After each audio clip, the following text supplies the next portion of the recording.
Hello दोस्तों। तो आज की जो वीडियो है वो आउटसोर्सिंग के ऊपर होने वाली है। स्ट्रेटेजिक मैनेजमेंट का बड़ा ही बेहतरीन टॉपिक। वीडियो को बस आपको ध्यान से देखना है, पूरा टॉपिक आपको समझ में आ जाएगा। ठीक है, तो आउटसोर्सिंग के बारे में आज हम पढ़ेंगे। चलिए बिना कोई देरी के शुरू करते हैं। पहले दरअसल हम कॉन्सेप्ट की बात कर लेते हैं कि आउटसोर्सिंग है क्या। देखिए, आउटसोर्सिंग की बात करें तो जैसे आपको नाम समझ में आ रहा है, आउटसोर्सिंग यानी कि बाहर से सोर्स करना, बाहर से कोई सर्विस लेना। ठीक है, जब कोई बाहर से एक कंपनी किसी और से कोई सर्विस लेती है, दैट इज कॉल्ड आउटसोर्स। तो देखो वही मतलब हो गया। Outsourcing is an arrangement in which one company provide services for another company. जब एक कंपनी दूसरी कंपनी के लिए सर्विस देती है, that have usually been regarded as an intrinsic in managing an business, यानी कि जो बहुत इंपॉर्टेंट है बिजनेस मैनेज करने के लिए, उसे क्या बोलेंगे? आउटसोर्सिंग। तो बहुत सारे आजकल क्या होता है कि बहुत सारी entire information of a company is outsource. बहुत सारी इंफॉर्मेशन आउटसोर्स होती है कंपनी की, जैसे प्लानिंग, बिजनेस एनालिसिस, ये भी बाहर से आउटसोर्स किया जाता है कि कैसे प्लानिंग करे, कैसे बिजनेस एनालिसिस करते हैं, कैसे इंस्टॉलेशन करे, प्लांट एंड मशीनरी अगर इंस्टॉल करना है। मैनेजमेंट की सर्विस भी आउटसोर्स करी जाती है कई बार, servicing of the network and work station. तो बहुत सारे ऐसे कई सारी चीजें हैं जो कि आउटसोर्सिंग करी जाती है आजकल। बहुत सारे बाहर के तो डेवलप्ड कंट्री में तो ये बहुत ज्यादा फेमस है। यानी कि जो डेवलप्ड कंट्रीज होती है बहुत सारी, वहां पर जितने भी एमएनसीज है, कंपनीज है, वो क्या करती है, वो खुद से छोटे छोटे काम नहीं करती। वो अपने काम को आउटसोर्स करवाती है किसी और कंपनी से। और ज्यादातर हमें वो ज्यादातर इंडिया की कंपनी बहुत सारी होती है, जैसे कि यूएसए की बहुत सारी कंपनी इंडिया से आउटसोर्स बहुत ज्यादा करवाती है। आपने बहुत सारी ऐसी कंपनी देखी होगी जो इंडिया में आउटसोर्सिंग कंपनी है ना। तो ये बेसिकली आउटसोर्सिंग इसे ही बोलते हैं। अगर हम ध्यान से देखें तो आउटसोर्सिंग एग्जांपल देखते हैं, जैसे कि outsourcing of municipal corporation for waste collection. अब वेस्ट कलेक्शन का काम म्युनिसिपल कॉरपोरेशन ने क्या करते हैं, वो आउटसोर्स कर देते हैं किसी और से। कोई और करेगा वेस्ट कलेक्शन। बिजनेस प्रोसेस को आउटसोर्स किया जाता है कई बार। जो भी बिजनेस का प्रोसेस है, बिजनेस को प्लानिंग कैसे करे, ऑर्गेनाइजिंग कैसे करे, स्टाफिंग कैसे करे, उसको आउटसोर्स किया जाता है। कई बार आर एंड डी को, नॉलेज को भी आउटसोर्स किया जाता है, होती नहीं है बहुत सारे लोगों के पास। आफ्टर सेल सर्विस को भी आउटसोर्स किया जाता है, जैसे कि आपने देखा होगा कॉल सेंटर जो होते हैं, बहुत सारे कॉल सेंटर जो इंडिया में है वो आउटसोर्सिंग वाले ही कंपनीज है। वो दूसरी कंपनीज के लिए काम करते हैं, कस्टमर को कॉन्टेक्ट के साथ, कस्टमर रिलेशनशिप के साथ के लिए। कॉल सेंटर वाला काम बहुत ज्यादा आउटसोर्सिंग में आता है। कंज्यूमर ड्यूरेबल लिखा हुआ है ना, वो ऑफिस इक्विपमेंट, कई बार हम आफ्टर सेल सर्विस में बहुत सारी चीजें आ जाती है। तो कुछ ऑफिस इक्विपमेंट है, कंज्यूमर ड्यूरेबल सर्विस है, कुछ भी सर्विस है आगे की देनी है, वो भी आउटसोर्स किया जाता है। अब देखिए स्ट्रेटेजिक रीजंस क्या होते हैं, क्यों आउटसोर्सिंग हमारे इंडिया में ग्रो हो रहा है। एक और चीज आपको बताता हूँ कि आउटसोर्सिंग भी बहुत सारे तरीके से होती है। जनरली जैसे एक पहले आउटसोर्सिंग की बात करूँ तो बिजनेस प्रोसेस आउटसोर्सिंग होता है ना। बिजनेस प्रोसेस आउटसोर्सिंग ये मेन ज्यादा होता है कि बिजनेस के कई सारे एस्पेक्ट को हम आउटसोर्स कराते हैं, जैसे बीपीओ बोलते हैं। और आपने नाम भी सुना होगा बहुत बार कि बहुत सारी जो कंपनीज है वो बीपीओ कंपनी ही होती है, जिसमें बिजनेस के अलग अलग, जैसे अकाउंटिंग का काम आउटसोर्स करवाती है कंपनीज, फाइनेंस का। ठीक है, कस्टमर रिलेशनशिप बनाना वो कॉल सेंटर में आ जाता है। बीपीओ कंपनी हमारे इंडिया में बहुत ज्यादा है, जैसे कि आपको एग्जांपल देता हूँ। जेनपेक्ट, ये बीपीओ कंपनी ही है, बिजनेस प्रोसेस आउटसोर्स करवाती है बाहर की कंपनी का। कॉन्सेंट्रिक्स, ये भी बीपीओ कंपनी है। ब्रिटिश टेलीकॉम, ये भी आपकी कंपनी है। कई सारी आपने देखा होगा बीकॉम के बाद ना, ऐसी कंपनीज बीपीओ वाली कंपनी ही बीकॉम वालों को हायर कर देती है, क्योंकि सस्ते में मिल जाते हैं उनको। तो ये चीज होती है। उसके बाद एक नॉलेज प्रोसेस आउटसोर्सिंग होता है, यानी कि जो आर एंड डी के नॉलेज है, कुछ नॉलेज है, तो उसको आउटसोर्स किया जाएगा, तो नॉलेज प्रोसेस आउटसोर्सिंग। ठीक है।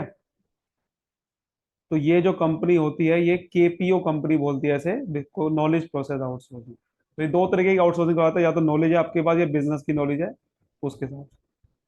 इंडिया आपको देखो जैसे कि लिखा हुआ भी है कि India hold 65% of the global offshore outsourcing. तो पूरे ग्लोबल ऑफशोर आउटसोर्सिंग में इंडिया 65% ग्लोबल में होल्ड करता है अपनी position, and continue to remain world favourite destination for outsourcing. India सबसे ज्यादा फेवरेट है, आउटसोर्सिंग ज्यादातर इंडिया से होती है। ठीक है। It has gain global confidence with major player, बहुत सारे मेजर प्लेयर जैसे किस्को, ओरेकल, पैकवर्ड एंड मैनी मेक, मिस्टर विन, एल्फ्रिंग, कई सारे कंपनी हैं जो को इंडिया में बिलीव करने लग गई है कि ये बहुत बड़ा डेस्टिनेशन आउटसोर्स करने का।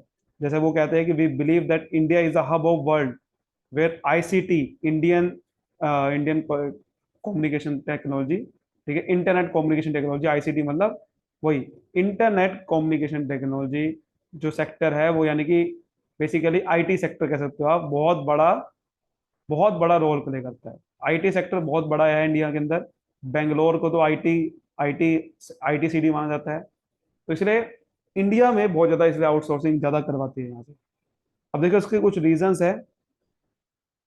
Focus on core activity, outsourcing जो करवाती है, आउटसोर्सिंग जो करता है उससे आप कोर एक्टिविटी फोकस रखते हो। तो बिजनेस फर्म जो है वो फालतू की चीजों पर ध्यान नहीं देगा, वो सिर्फ वो जो मेन काम होता है सिर्फ उस पर ध्यान देगा।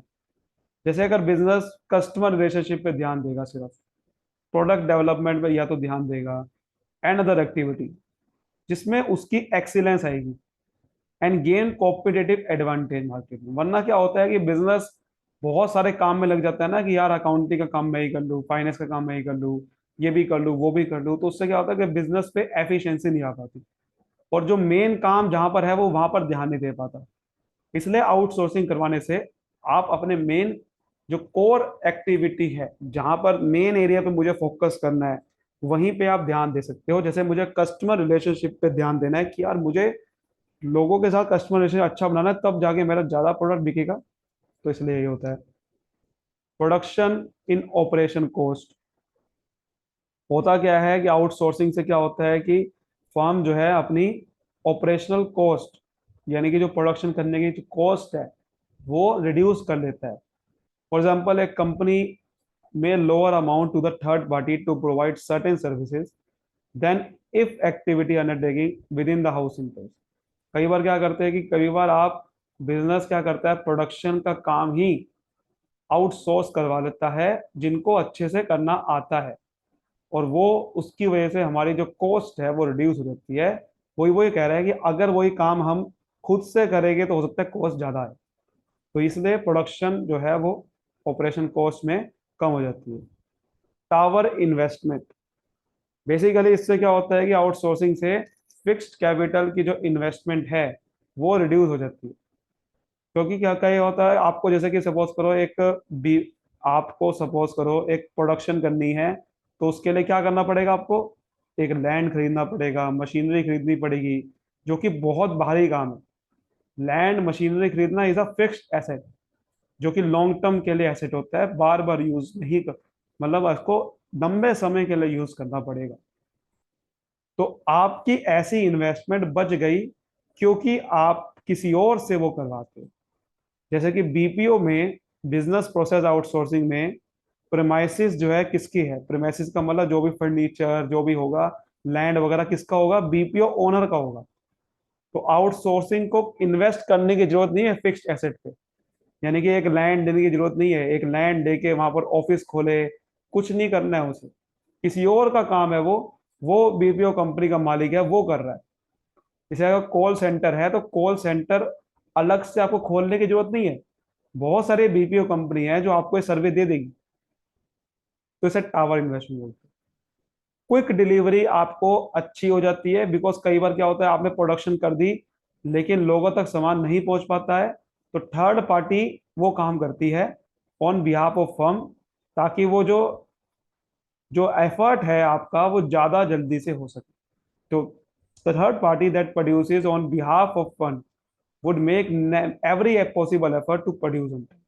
बेसिकली इनने बात करी है प्रोडक्शन के हिसाब से, इसमें आप डिलीवरी के हिसाब से भी ले सकते हो कि आपकी प्रोडक्शन तो हो गई है, किसी अगर किसी को सामान डिलीवर करना है तो वो भी बेसिकली ये वाला एस्पेक्ट ले सकते हो। यहाँ पर जो डिलीवरी की बात कर रहा है वो प्रोडक्शन वाली बात कर रहा है। यानी कि मान लेते हैं कि आपने गुड्स को किसी और को कहा कि आप प्रोड्यूस करो और वो टाइम पे डिलीवरी दे देगा, ये वो कह रहा है। क्योंकि जब आप किसी और से काम कराओ तो थर्ड पार्टी क्या करेगा, बिल्कुल पूरा एफर्ट डालेगा कि वो गुड्स को टाइम पे प्रोड्यूस करके आपके वहां पर पहुंचा जाए। ठीक है, तो ये फायदा हो जाता है कि आपको जल्दी डिलीवरी मिल जाती है, स्पेशलाइज सर्विस मिलती है आपको, जो एक्चुअल में सर्विस किसी और से नहीं मिल सकती आपको वहां से मिलेगी। जिन जो एक्सपर्ट है, जो स्पेशलाइज है उस फील्ड में, जैसे कि एक्सपोर्ट आपको करना नहीं आता है, एक्सपोर्ट कैसे करा जाए, तो आपको पूरा सिखाया जाएगा वहां पर कि लीगल प्रोसेस क्या होता है, फॉरेन फर्म को क्या क्या चीजों से फॉर्मेलिटी गुजरनी पड़ती है। तो for example in case of legal process outsourcing in a foreign firm can obtain specialize service from Indian legal expert. अगर आपको लीगल प्रोसेस आउटसोर्सिंग करना है कि लीगल प्रोसेस मुझे समझ नहीं आ रहा, तो बहुत सारे इंडियन लीगल एक्सपर्ट्स हैं जिससे आप आउटसोर्स कर सकते हो अपनी सर्वे कि भाई लीगल प्रोसेस क्या है एक्सपोर्ट करने का। कस्टमर बेस आपका बढ़ जाता है क्योंकि आप अपने मेन काम पे फोकस करते हो, जैसे कि हमने समझा था कोर एक्टिविटी पे फोकस करते हो, तो कस्टमर बेस बढ़ जाएगा। आपको स्पेशलाइज सर्विस का भी एडवांटेज मिल जाता है जिसकी वजह से आप प्रोडक्ट की क्वालिटी भी इंप्रूव करोगे, सर्विस की क्वालिटी इंप्रूव करोगे। और आपको जो आप जो है लोअर प्राइस चार्ज करोगे, लोअर, क्योंकि आपको सर्विस भी लोअर में मिल रही है ना, आपको सर्विस बहुत सस्ते में मिल रही है, जिसकी वजह से आप आगे भी सामने वाले कस्टमर से भी कम प्राइस चार्ज करते हो, तो आपको कस्टमर सेटिस्फेक्शन बढ़ता है, बेस बढ़ेगा। India technical and professional, India के पास बहुत टैलेंट आपको पता है। अब तो ये 1.2 बिलियन कह रहा है, अब तो 1.4 बिलियन हो चुकी है। बहुत बड़ा टैलेंट है। Over 30 lakh graduate are added to work force every year. हर हर साल 30 लाख ग्रेजुएट हो रहे हैं। तो बहुत ज्यादा इंग्लिश स्पीकिंग नेशन है ये, लार्जेस्ट। तो आपको कई सारे, बहुत सारे लोग मिल जाते हैं जो आउटसोर्सिंग का काम कर देते हैं इंडिया के अंदर, इसलिए बहुत फायदा होता है। तो ये थे आउटसोर्सिंग के बारे में। तो आउटसोर्सिंग हमने समझा क्या होता है, पहले आज एग्जांपल, रीजन क्या होता है कि आप कोर एक्टिविटी में फोकस कर पाते हो इसलिए आउटसोर्स करते हो, है ना। ऑपरेशन कॉस्ट घट जाती है, फिक्स्ड इन्वेस्टमेंट नहीं करनी पड़ती, जल्दी डिलीवरी मिलती है उनसे, स्पेशलाइज सर्विस मिलती है, कस्टमर बेस बढ़ता है, प्रोफेशनल टैलेंट मिलता है। उम्मीद करता हूँ आज की वीडियो को अच्छे से समझ में आएगा। वीडियो को लाइक करिए, सब्सक्राइब करिए। Thank you so much. All the best.